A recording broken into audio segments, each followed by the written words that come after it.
topic. Now what we're going to do is go to today's topic, which I'll show you in a moment. So today's topic is chanting with respect. Chanting with, oh, it just went away. Let's see if we get it back again.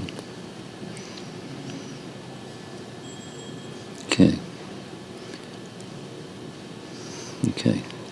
And the Sanskrit word that is our focus word, the respect word, oh gosh, there we go.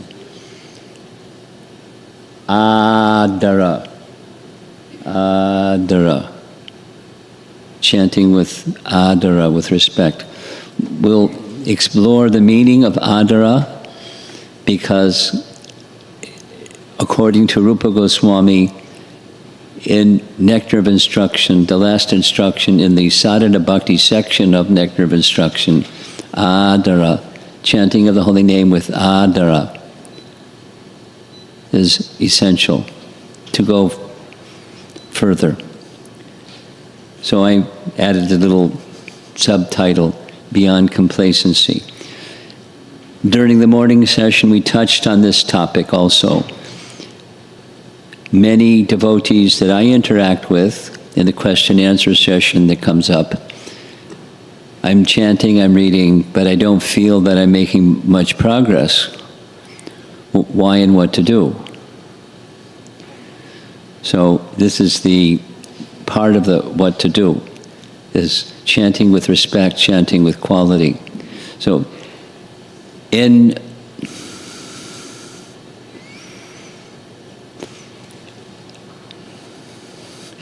some years ago, a group of us started having a retreat for completely new people. New people that don't know anything about Krishna consciousness. They know nothing about nothing. And by social media, we have given a name, Body, Mind, Spirit Retreat, which could mean anything. But the description of the retreat people like, and so it's been around 100 people that know nothing about nothing come to Gitanagari to hear Body, Mind, Spirit Retreat. And one of the topics was this one, because people, Western people, but younger generation people, general, relationships are very important to them. It's a buzz. It's how to sort it out. It's not only new people, it's those of us that have been around for a while. A little sharing.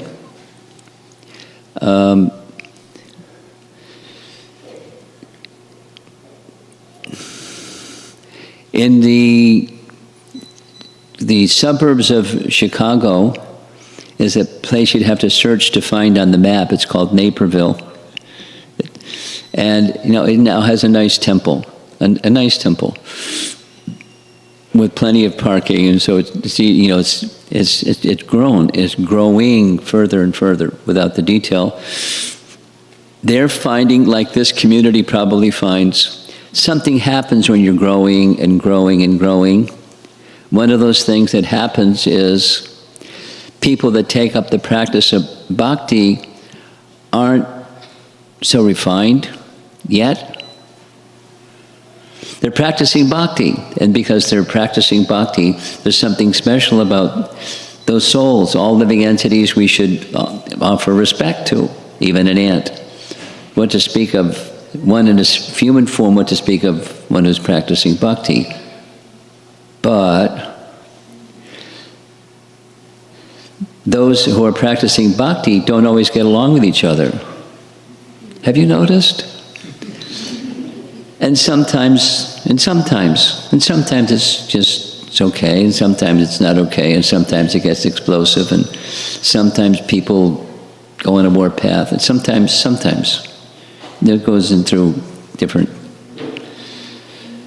Therefore, it was thought in the Naperville community, we're growing and growing, we need to have a seminar series, so it's now going to become a series on Vaishnava etiquette. How to have proper relationships with other devotees. And of course non-devotees, but particularly Vaishnava etiquette in dealings with devotees. So I'm one of the speakers, and this is going to be my topic. 4 classes on one topic. How to have proper respect. So it's not just for new people. Respect is a principle of Vaishnava etiquette. I'll share something with you from Vishwanath Chakravarti Thakur's Madhurya Kandambini. I discussed it in the morning session. I'm going to mention it again. We're going to touch on it, I think, a little bit later in this class. There's the stage of practicing bhakti that's called nishtha. Nishtha comes when the impurities of heart are mainly gone. Nashta prayeshu, abhadreshu. The abhadras, the unwanted things of the heart, are near prayeshu. Eventually they'll be completely, but there's a stage called nishtha where they're not completely, but they're largely gone. Vishwanath Chakravarti Thakur describes, this is actually now the 3rd time, because it came up in the Friday evening class. In the stage of nishtha, there's steadiness in practice itself, and there's steadiness in the qualities and characteristics that assist one to become steady in bhakti. And it's possible the persons can become steady, a mode of goodness kind of penchant, steadiness in the activities that are supportive of bhakti, but they're not yet at the stage of nishtha. So it's a type of steadiness. It's a type of steadiness.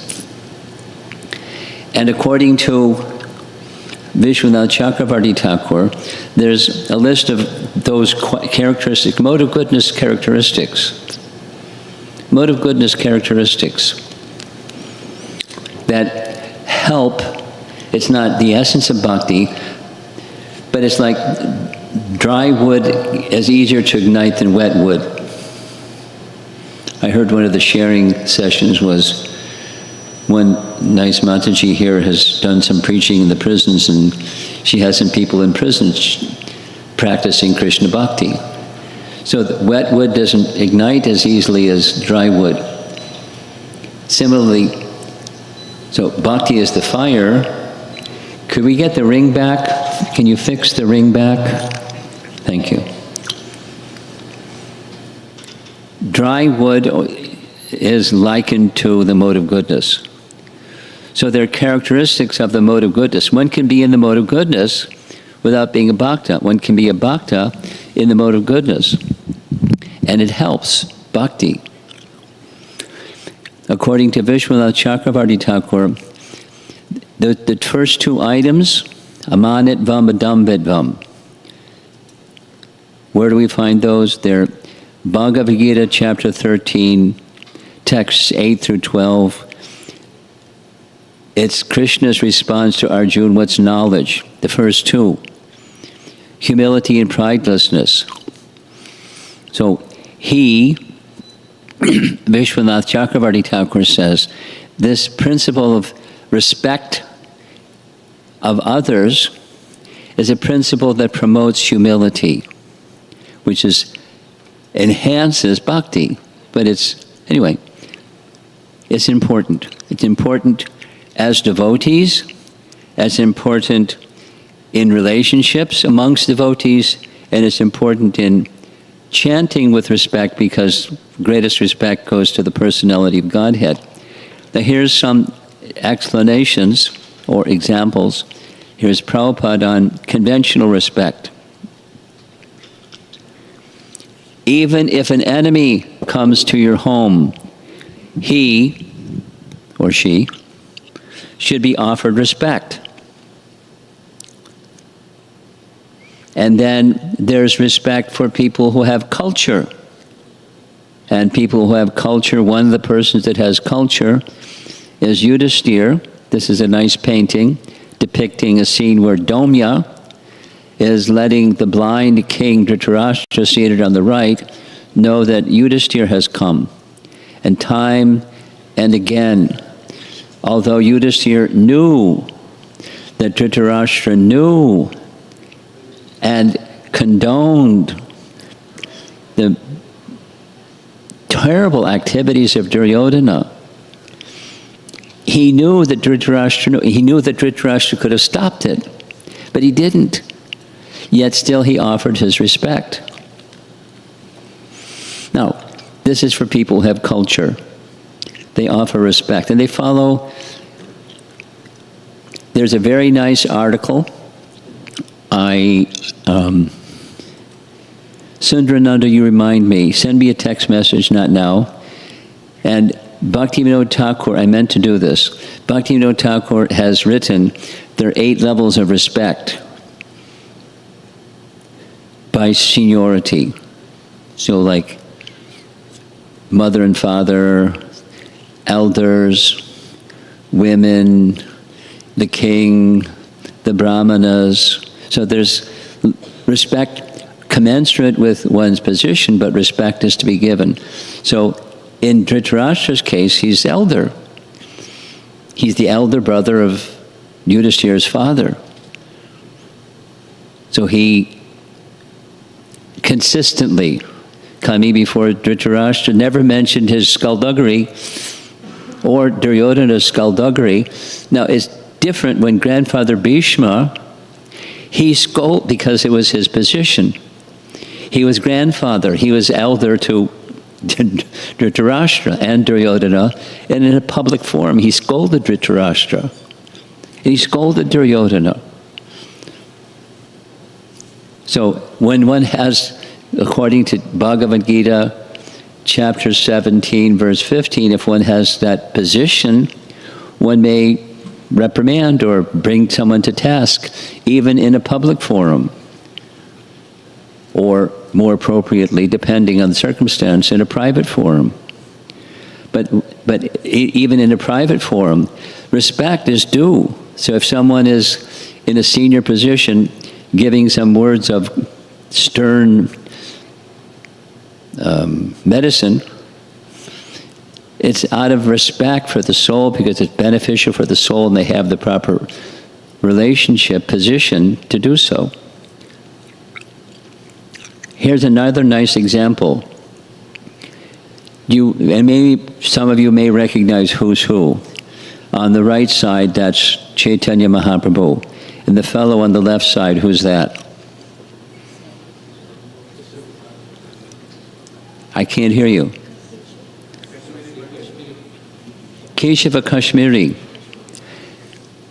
who came, the Digvijay Pandit, traveling here and there, came to Navadvip. He heard the greatest scholar was Nimai Pandit. So he came to where Nimai was giving his class, and he sat down. And although Nimai Pandit knew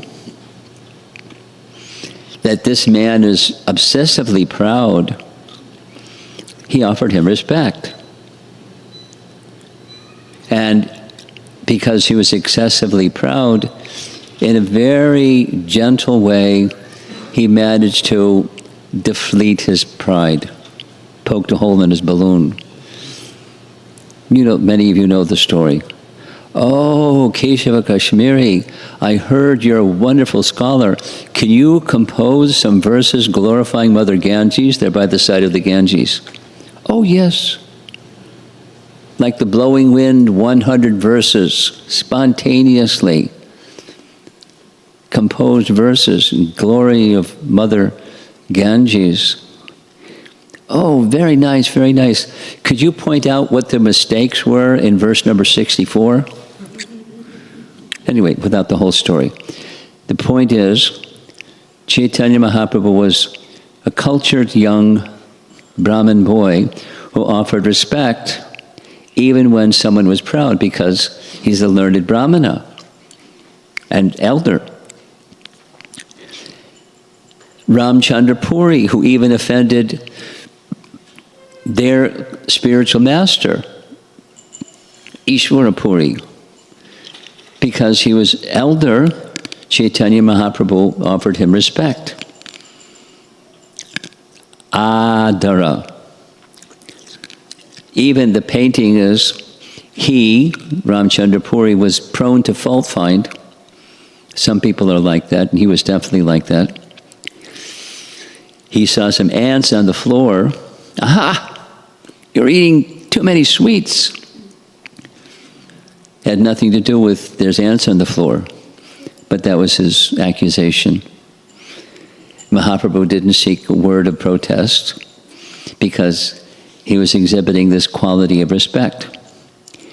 And then we're going to get to respect for the holy name, but let's hear some respect for Scripture, which is, in one sense, non-different than the holy name. There's a very nice verse in Valmiki Ramayana where it's describing, not in Valmiki Ramayana, it's about Valmiki Ramayana, and you see these words at the far end, the right side, the first line, Adara, Samyak Adara.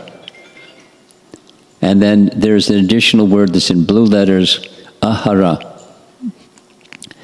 One who drinks, that's Pibata, Samyak Pibata Adara. One who drinks day after day. Now this day after day, it comes up in Rupa Goswami's writings every day. It's a principle of yoga. It's in Patanjali's Yoga Sutras also. But anyway, every day, one who drinks day after day with complete regard, samyak adara, through the bowl of his raised ears, in the first line, Karnanjali, Karnanjali. The flowing honey called the Ramayana from the lotus mouth of Valmiki, that person leaves behind samsara, this endless material existence of suffering, birth, disease, old age, calamity, and death, and proceeds towards the eternal abode of Vishnu. Author unknown. But respect for Scripture. Here's a text from Srimad Bhagavatam on the same adara word, 12th canto, next to the last chapter of the entire Bhagavatam. By respecting and attentively hearing the recitation of the transcendental qualities of the Supreme Lord, the husband of the goddess of fortune, Sridhara Pada Padmayor, one can remember his lotus feet. Adara, this qualitative way of doing something that's beneficial. So, chanting of the holy name is beneficial, and there's a qualitative way of improving, increasing the quality of our chanting. Here's a nice reference from Vyasadeva, his Gita Mahatmya, found in Padma Purana. There's the word adara again. One who, with respect and devotion, and according to scriptural regulations, makes a gift of this holy book Gita, such a person enjoys transcendental happiness. And there's more, but you get the idea. Respect of scripture, respect for elders, respect for living entities, even enemies that come to your door. Respect is a principle. And then its flip side, there's disrespect. Adara, in its negative, is anadara. Here's from Bhakti Sandarbha, Jiva Goswami's writing, which reads, it's aparadhas. The root cause of aparadhas is anadara, disrespect.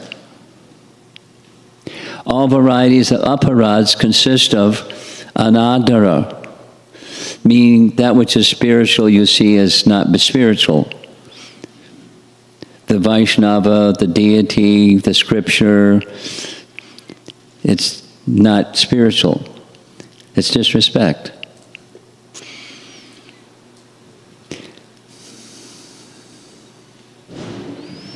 It's one of the 10 offenses against the holy name.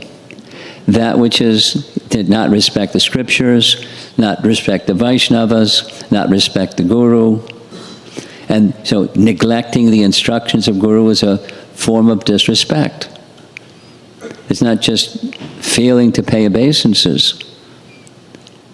I mean, there's examples like that. Examples like that. Brahaspati became offended when Indra saw him enter the assembly of Indra's palace, and he failed to offer respect to Brahaspati. So he just left. Indra had some problems because of that disrespect. The failure to offer proper respect is a type of disrespect. We need the association of devotees, and we need to respect that which is spiritual. That the soul is spiritual, and one who's carrying a soul that's carrying bhakti spiritualizes that their existence of that soul and their body and their mind. They may not be there yet. They may be less than perfect, like we're less than perfect. Still, the devotee is to be respected. Vaishnava aparad is number one offense. Sadhu ninda is number one offense against the holy name. So don't disrespect. Now, how do you not disrespect when people misbehave? That's a question that comes up a lot.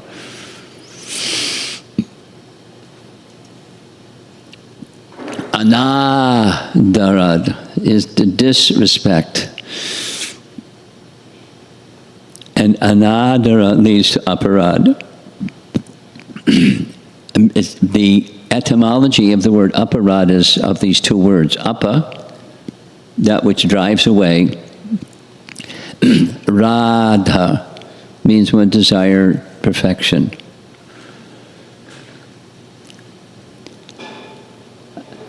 Disrespect or failure to respect leads to that which drives away one's desired perfection. So avoid the anadara and stay with the adara. So now, proper respect or transcendental respect. Guess what? It's in the same sixth list that we heard this morning from Hari Bhakti Vilas. Mantrartha Chintanam. Meditating on the power and value of the mantra. We heard some examples this morning. Rupa Goswami's Namastika number 2. Even Namabhas can destroy all types of miseries. What to speak of Shuddhanam? And there's different categories of Namabhas. If someone utters you, even with negligence, you destroy his material miseries. This is your mighty power.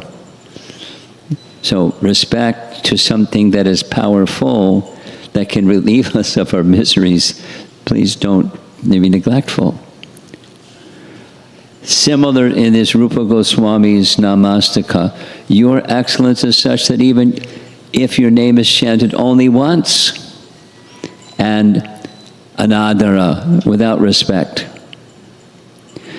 that is to indicate something else, jokingly and so forth. So, parihasya, namabhas, and hela, namabhas. For example, these are examples of namabhas, chanting neglectfully. You know, your mouth is going and your mind is somewhere else. You know what I mean? The sound is coming, but your mind is not with the sound. It's not adara. Or mantrartha chintana, meditating upon the meaning of the mantra. We discussed this morning. We saw the same image. This is a murti of Gopal Guru Goswami in a temple, because he worshipped a particular deity. There's a long history. Those of you that registered will have received this biography of Gopal Guru Goswami. Very powerful deity. Very, very special deity. With the history is there in that PDF. So he worshipped the deity and chanted the holy name and wrote a book about chanting of the holy name. The explanation of how to chant the holy name. It includes chanting with meditation upon the name and the meanings of the name. And he gave meanings, we heard. So you can go, if you weren't here with us this morning, you can hear the recording of this morning's class. Rupa Goswami similarly writes about meditation on the chanting of the holy name, or engaging in the chanting of the holy name with adara. And after adara comes another word, audinam, which means every day. We heard this one already. Now we're hearing it for the second time, and we're going to hear it for the third time, because they go together. Now, we heard this, the meaning. Something happened. I'll come back. This is, okay. Yeah. At the very beginning of this class, there was a quote somebody sent me really recently. Satchidananda Swami in his, he while we're sitting here in the Central New Jersey Temple, there's about 500 devotees at Govardhan Retreat Center, and they're having an 8-day japa retreat conducted by Satchidananda Swami and Burijan Prabhu. And both of them have separately written a book on japa, improving japa. Burijan's book is just called Japa. It's really simple. 8-day retreat with those two. That must be by the side of Govardhan Hill. Whew. Just thinking about it, I want to be there. So Satchidananda Swami has written this. Adara means respecting, or remembering with respect. And trying to improve our chanting with those 6 items mentioned in Hari Bhakti Vilas, that's a way of exhibiting adara, or respect, with some feeling. Not just doing, but purposefully. So here's Prabhupada's purport, or rather translation, to text 7 from Nectar of Instruction, or Upadesha Amrita. The holy name, character, pastimes and activities of Krishna are all transcendentally sweet.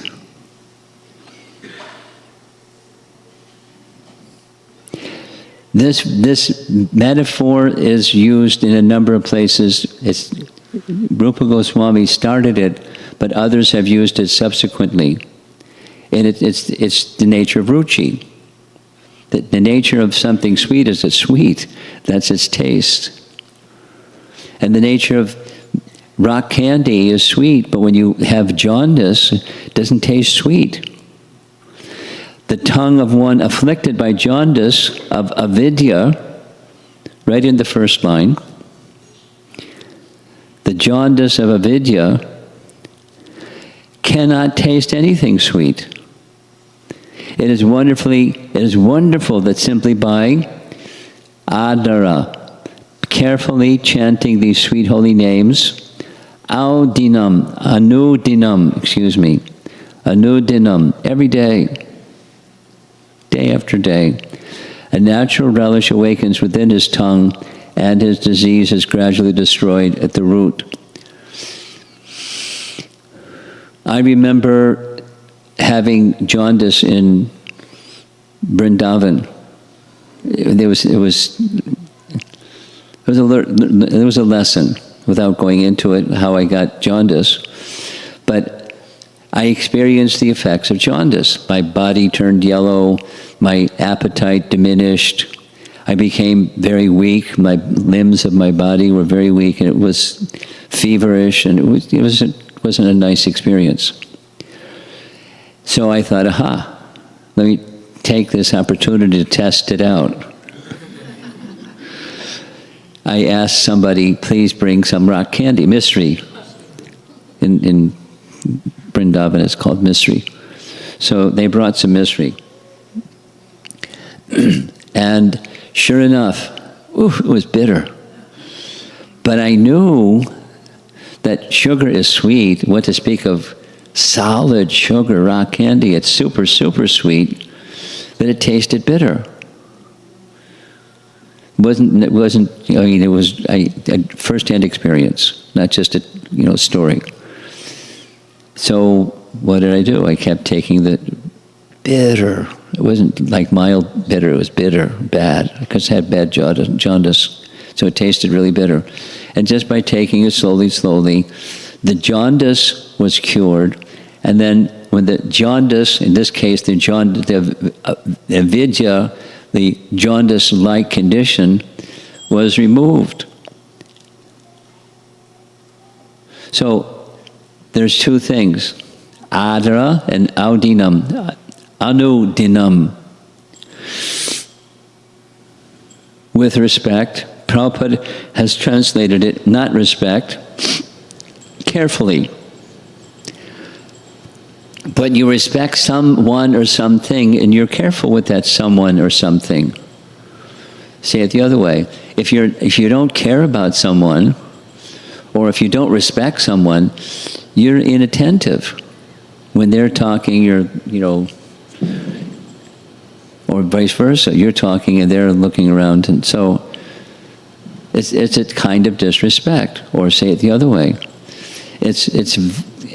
Cultured people know how to. They don't have to be obsessive about it, but the gesture of respect, you feel something when it comes from a cultured person. When it doesn't come, it's a kind of disrespect. It's a kind of avidya. So here's another meaning for adara. It's usually respect, but it also can mean affection. It's used this way in Brihat Bhagavatamrita. This is chapter 1. It's where Gopakumar first meets his guru. Gopakumar had special affinity or affection for the Mathura Brahmana as a fellow worshipper of Sri Madan Gopal, as well as for the mantra itself. So they're sharing the position of Madan Gopal worship, and the guru gives his mantra, but he because there was respect for the guru. Or in the meaning of affection, here's a nice scene where Haridas Thakur is in the association of Chaitanya Mahaprabhu and all of his associates, and Lord Chaitanya is showing him so much affection. And Haridas Thakur protests. You are living within a society of great brahmanas and aristocrats, but without fear or shame you adore. That's Prabhupada's translation from Chaitanya Charitamrita. Adara, a lower class man like me. Now, he's not a lower class man. Lord Chaitanya was certainly adoring him or showing his affection, not only respect, but even more. In Chaitanya Bhagavat, the same word, adarat, is used. Sometimes the Lord sat on the bank of the Ganges, and sometimes he wandered the streets of Navadvip. Whenever the residents saw the Lord, they would welcome him with great respect. So it has its place in culture. What to speak of the application to the holy name, because Krishna, he disappears at the end of Dwapara Yuga, but he appears as the holy name in this yuga. Yuga avatar, Chaitanya Mahaprabhu, but the holy name appears. Here's Jaiva Dharma, Bhaktivinoda Thakur writing, same topic. Adara, to give honor and adoration, sprouts from Gaurava, or respect. He's going to compare and saying they're almost identical, which makes them interdependent.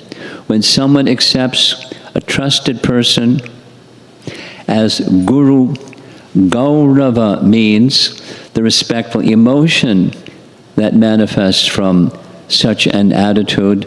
This odd respect is synonymous with adara. Very refined choice of language Bhaktivinoda Thakur wrote with. And Audinam is this every day. This is, Anudinam, from Rupa Goswami's writing, which, no surprise, the Sanskrit word is different, but it's the same principle. Our Rupa Goswami didn't do creative writing. He established teachings given to him by Chaitanya Mahaprabhu, for sure, on bhakti, and the way that he narrated it or wrote about it in parts were taken from Patanjali. He has these series of verses on meditative absorption,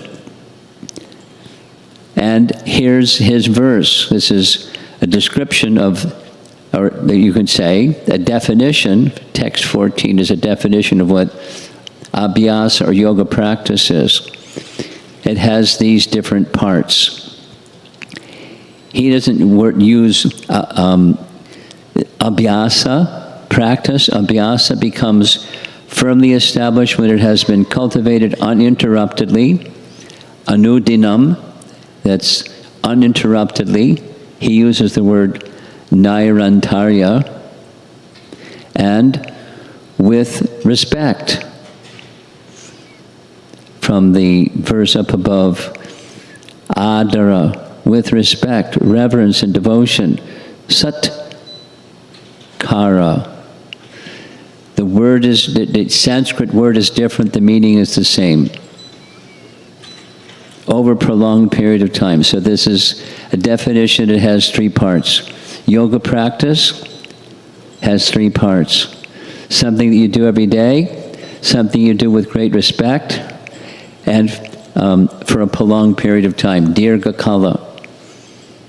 Very simple. That's yoga practice by definition. And sincere sadhana, beyond complacency, it's not mechanical, but when mercy is bestowed upon the sincere sadhaka, then they can go towards the goal. Let's hear some of that. This is, again, Bhaktivinoda Thakur in the Sri Bhakti Aloka. Another name for greed, loyam, in relation to Krishna is adara, respect. Like ramp up the decibels of respect and you get greed. Or greed is a type of intense respect. It's not just I want something, it's respect. It's important, very important. Here's from the Chaitanya Charitamrita, making reference to Padyavali, Tatraloyam apimulyam ekalam. This is a well-known phrase from Padyavali as well as from Chaitanya Mahaprabhu's Chaitanya Charitamrita. Pure devotional service. Krishna Bhakti Rasa Bhavita Mati. Pure devotional service cannot be had even by pious activity in hundreds and thousands of lives. It can be attained only by paying one price, that is, intense greed. So going back to Bhaktivinoda Thakur's definition, intense respect is greed, and intense greed is the price to pay. If it is available somewhere, one must purchase it without delay.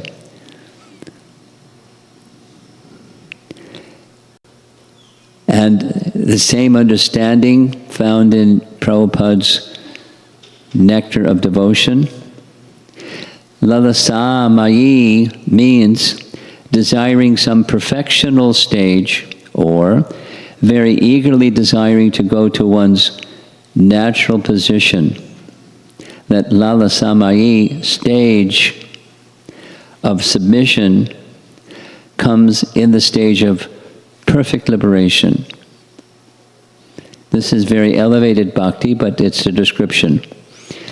If one develops lolium, or excessive eagerness for meeting and serving the Lord in a particular way, that is the price to enter into the kingdom of God. Otherwise, there is no material calculation for the value of the ticket by which one can enter the kingdom of God. The only price for such entrance is this lolium lalasamayi, or desire and great eagerness. Now these are Rupa Goswami's teachings, written in Prabhupada's language in Nectar of Devotion. So we're all engaged in the process of hearing. Shravanam is the starting point, Kirtanam following the Shravanam point, and that sound is meant to enter into the holes of the ear. Tomorrow we're going to hear a little bit Bhaktisiddhanta describing hearing with the spiritual ear. It's going to be a short class tomorrow morning before the 64-round day, but that's the principle. Hearing with great attention, transcendental attention. And then when that sound enters the holes of the ear, with that great attention, it enters into the courtyard of the heart and begins to dance, and dance, and dance, and dance, and dance. Poetic language of our acharyas, Rupa and his followers, Vishwanath, he calls Ruchi is the dance teacher. Ruchi teaches you how to dance. Not, Bharatanatyam dance, but dance in such a way that from within the heart you're dancing. And Ruchi is the dance instructor. And then one is very fortunate. The combined dance instructors of Bhava and Prema add to what Ruchi taught. Anyway, it's nice. It becomes poetic because it's so high. How can you understand something so high unless you use alliteration, metaphor, and comparison, and some kind of, it's something unknown is like something that you know, but it's much better than that.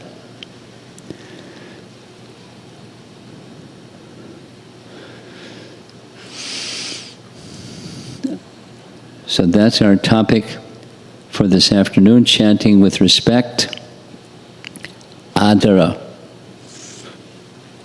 beyond complacency. Okay, so someone knows how to turn on the light, and someone can walk around with the microphone, the portable microphone. So those of you that have questions can take your time, give thoughtful questions. We'll see if we can respond. Oh, he's got it already. You're so organized. Too bad the technology doesn't. Let's see if it works a little better tomorrow. You figured it out, huh? Okay, good.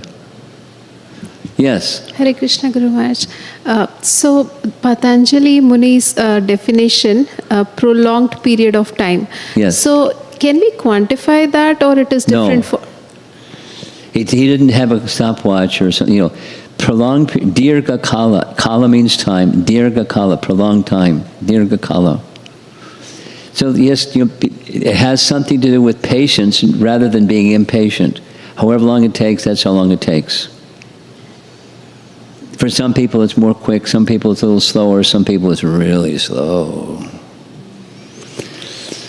But however long it takes, that's dirgha kala. Thank you.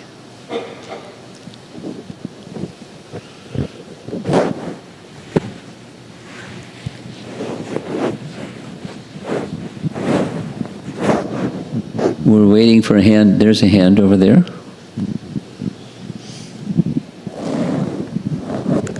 Hare Krishna Maharaj, you mentioned about adhara, which is... Speak slowly, please. Sorry. You mentioned about adhara, Yeah. which is respect. Respect comes from listening to an more knowledgeable, elevated leader, or a spiritual master. So how does that start? How does the respect adhara start? How does it start? Yes. Good question. There's a good answer to every good question. Kripa. Question. What prompts kripa? And the answer is there's no material cause. There's a nice Sanskrit word for it. Yadrichchaya. Or ahetu. There's no cause. There's nothing material that causes. Yadrichchaya is often translated as somehow or other. Meaning, just as Krishna, I'll speak slowly, as Krishna appears for one reason, Icha, his desire. What prompts Krishna's desire? What's the cause for Krishna's desire? There's no cause. There's nothing he needs to fulfill. He's by nature, he's merciful. And so he does things out of flowing from his merciful nature. So Krishna appears by his own will, and Krishna invests his mercy, Kripa Shakti, in his devotees and mandates to them, please distribute it. So on the order of Krishna to distribute his mercy, that's how it happens. Everything comes from the same source. Everything, good, bad, and ugly, comes from the one same source. It has much to do with living entities. Desire, that was one of our earlier questions. So how does desire get misdirected? Misuse of free will. What's the cause? There's Yadrichchaya. What's the cause of mercy? Yadrichchaya. There's an independent nature to Krishna and Bhakti Shakti. One receives Bhakti by the independent nature of Bhakti. She just descends when she wants to descend. But back to this question, how long it takes? How long it takes is up to her. We can't hurry Krishna.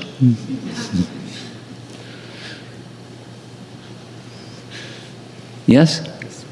Is that okay? Yes. Anything else? Yes? Up front. Raise your hand again so he sees. Hare Krishna Maharaj.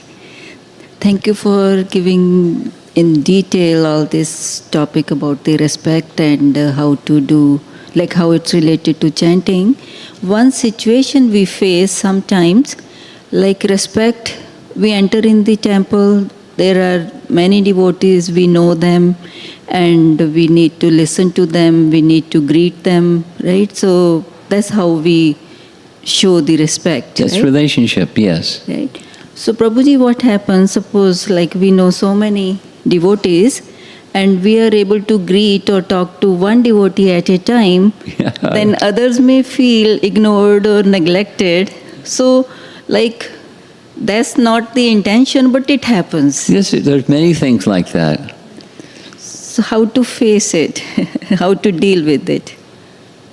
How to deal with you feel disrespected, or you're concerned that other people may feel disrespected by you? Other people may feel like disrespectful, like I didn't look at them, or I didn't see them. They were around me, but I was able to speak to person here, Yeah. and I know that. But how I feel, just to give a big hug to all of them, and so that I can talk to all of them together, but that doesn't happen. Well, cultured people know how to do these things, and sometimes you can be respectful just with your eyes. Yes. Thank you, I mean, Maharaji. but cultured people know how to do it. And most of us, there's a limitation to our culture. The fact that you're concerned is part of your culture.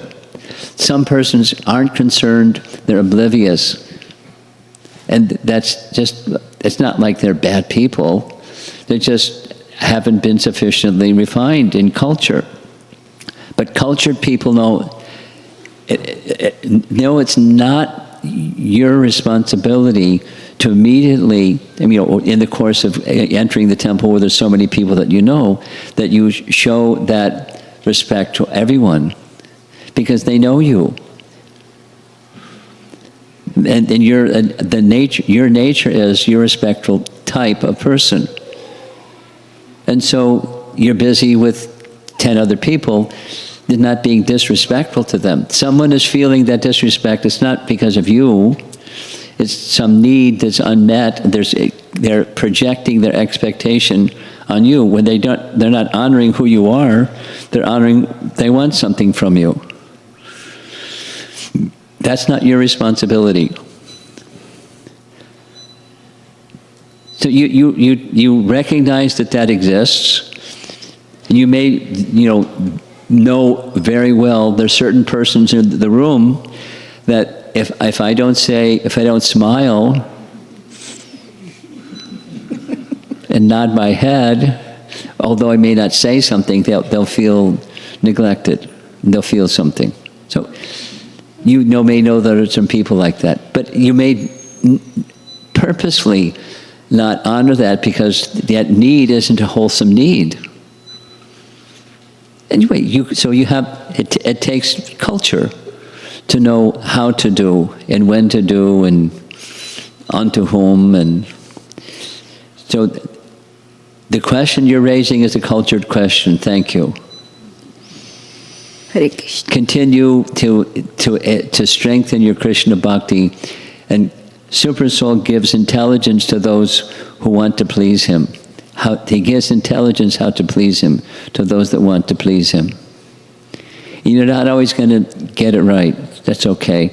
Krishna will help you as you progress in bhakti to get it right.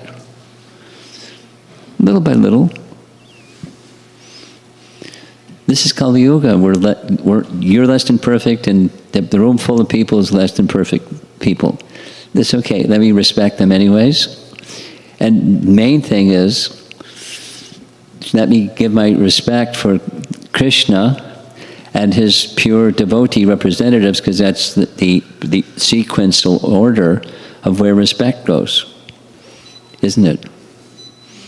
So get that one right all the time, even we may get the other ones not right all the time. And Krishna will help you. That's a cultured person. Have you been in the presence of very cultured people?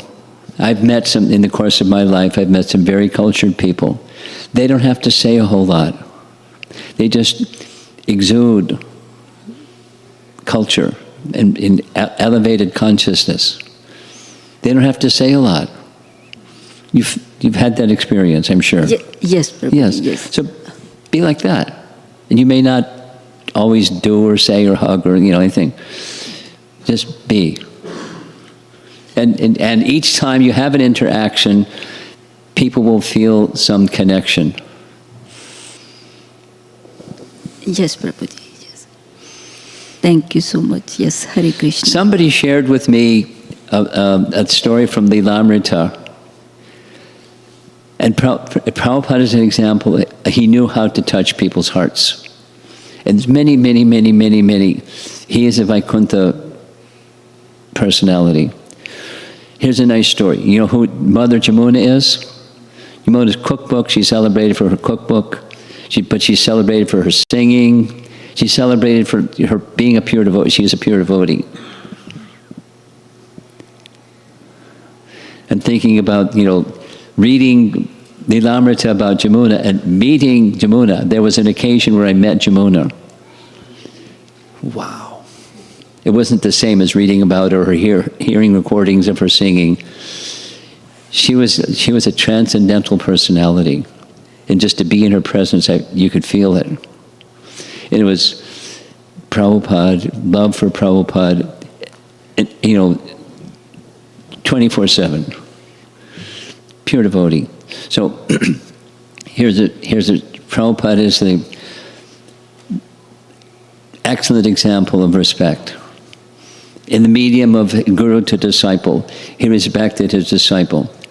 So they were in a train, this is from Lilamrita, they were in a train going somewhere, I forget where.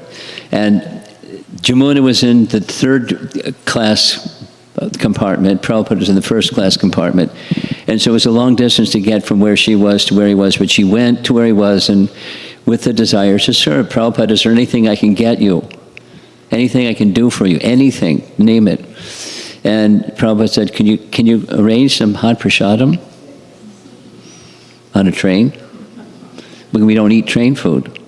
But yes, Prabhupada. So it's the details and details. She went to 3 people. She went to the kitchen. They said, no. I want to make rice. Oh, he said, is rice okay? Very good. She went to the kitchen.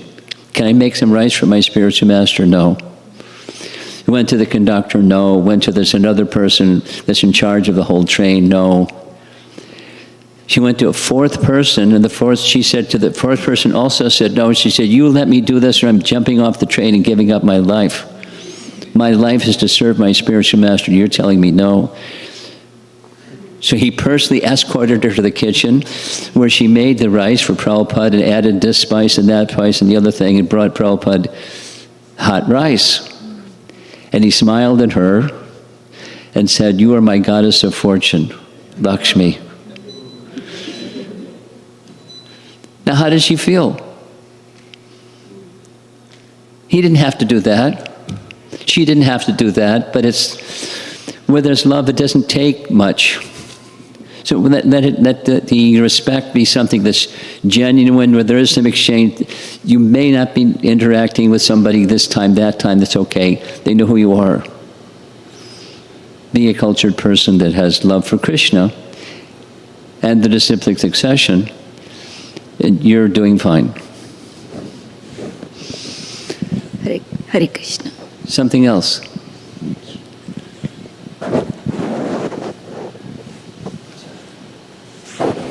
Up front.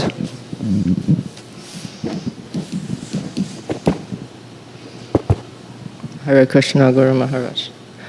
I want to share three things I learned today about the Adara word. First thing is related to linguistic aspects. I remember there's 2 slides you showed.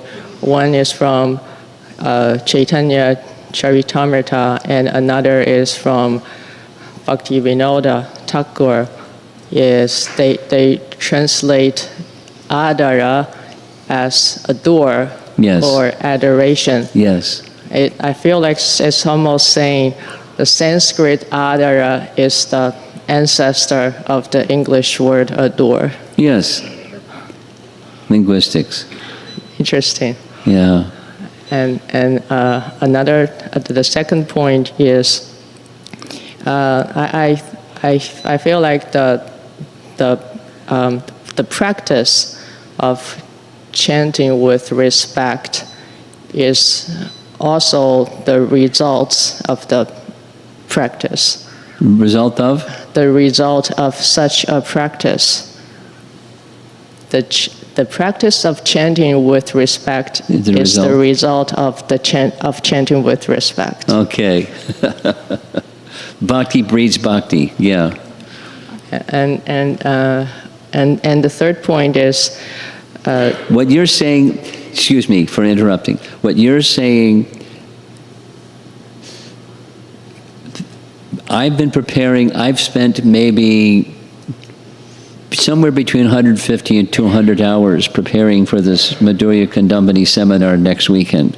So I'm up to here in Vishwanath Chakrabarti Thakur's description.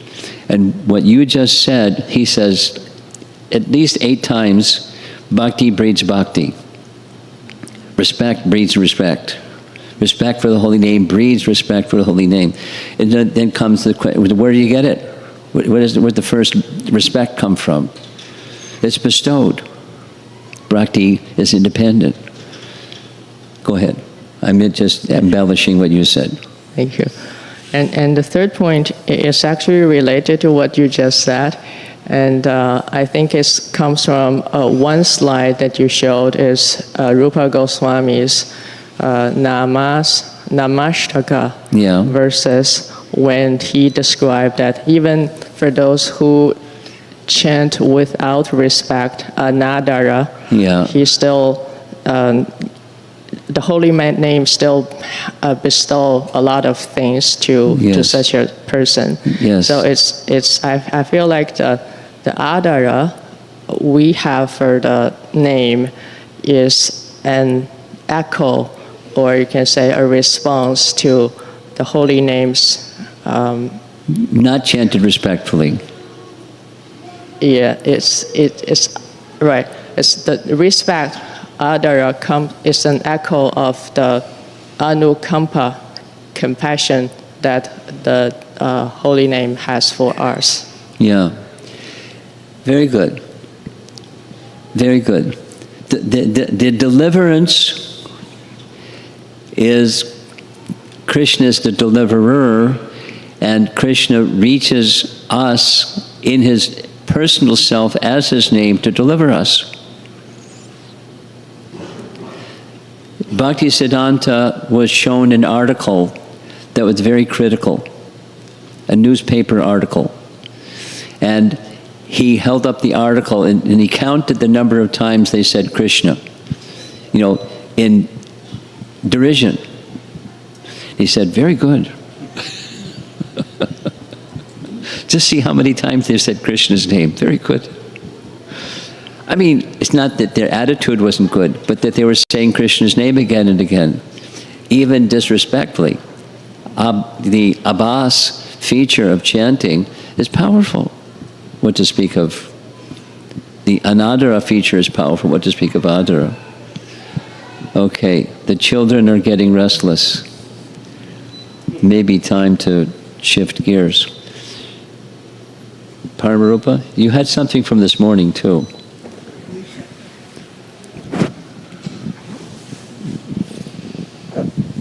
Actually, Vishaka had a question and she's not here, so I'm just asking on her behalf. Okay. So it's kind of related to what Nandamukhi Mataji brought up in the mornings, but slightly differently framed. She was asking if she was to practice those 6 qualities that were mentioned, which one she should start with. That's what her question was. It's similar but different. It's different but it's similar. And I would say the first one. When you asked the question, I was thinking the first one. Subduing the mind. That's easier said than done. But to do it requires practice. And then practice has these elements and so forth. So, there's the cause and the effect, or the objective, and the means to get to the objective. So it's the first one. bringing the mind to Krishna. In principle.